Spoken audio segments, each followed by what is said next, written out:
You know, there's a funny thing about time. It never seems to do what you want, but it always does exactly what it's supposed to. I realized this one morning, watching the steam curl up and disappear into the cool air. The sun was just starting to peek over the neighbor's maple tree, painting the sky that gentle, forgiving blue you only get at the very start of the day. I could hear a single bird, maybe a cardinal, maybe not, chipping away at the silence. And for just a moment, I felt like I was sitting inside a bubble, the whole world holding its breath with me.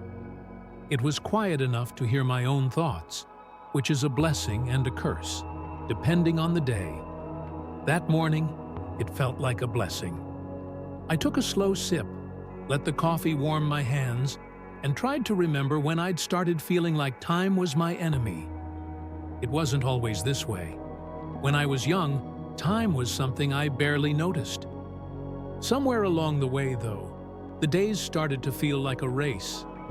There were always dishes in the sink, bills on the counter, emails piling up, and some nagging feeling that I was running out of something I couldn't name.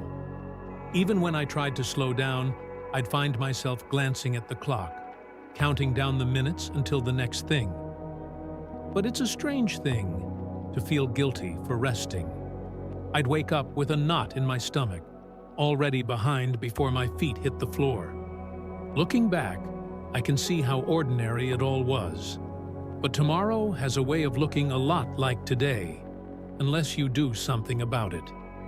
One morning, not so different from the rest, I found myself on the porch again, coffee in hand, watching the world wake up.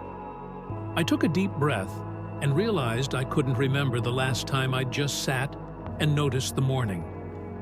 That morning, I decided to try something different.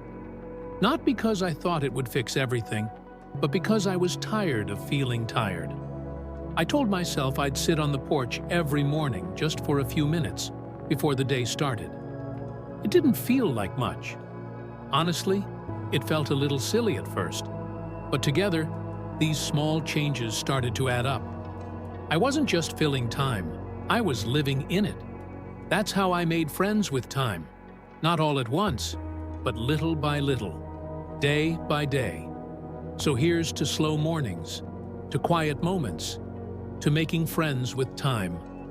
May you find peace in the ordinary, joy in the small things, and comfort in the routines that ground you. Remember that you're enough, just as you are.